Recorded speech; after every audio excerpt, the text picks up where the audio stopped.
Today we're making a basic pesto.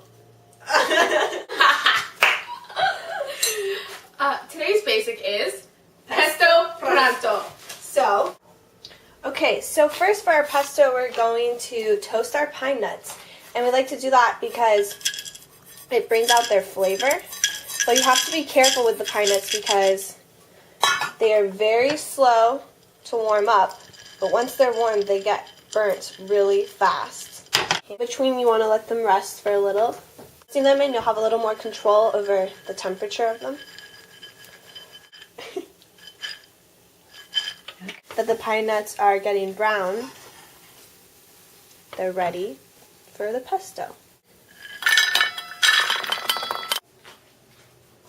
The second and most important ingredient for our pesto is the basil.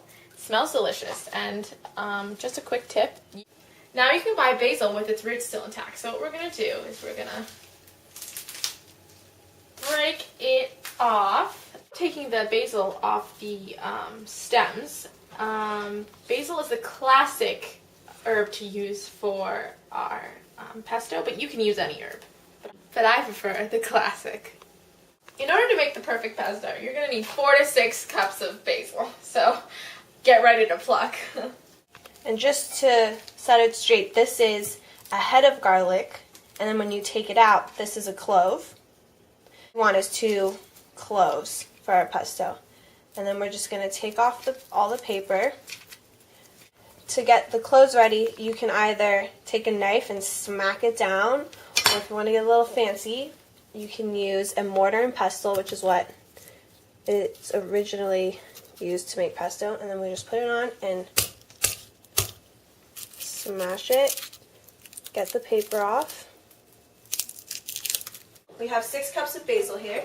And we're just going to put it in the blender, but we don't really want to fill it all the way up just yet. It's going to be a little much for the blades, so about that much should be good. And then we're going to add garlic next, which we grounded with a mortar and pestle. I'm just going to get that all up in there. And then we're going to take a handful of pine nuts, which we toasted in a skillet. Put them in there. And a little bit of salt.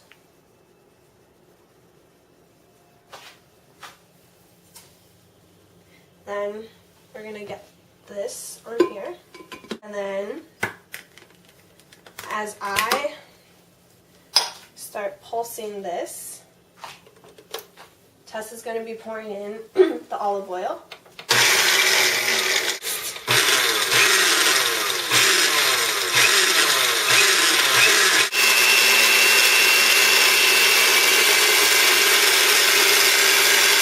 And then once you've got a little bit of it done, we're going to put the rest of the basil in.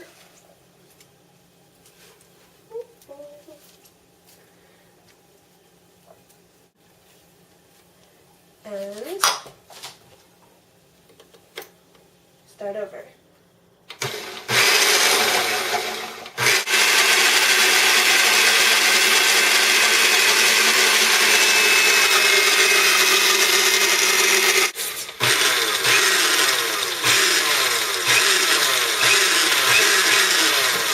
Should be good. Once you see that it's emulsified, we're going to scrape down the sides to get all the rest of these runaway leaves. And then we're going to add a little bit of soy, Parmesan cheese. That should be good. And then once we put the cheese in, we're going to pop the lid on. And we're going to pulse it a little bit. Just all mixed. Now for our TNT taste test. It smells good. Just a little. Oh, that's good. That's really good. I need some pasta or some potatoes.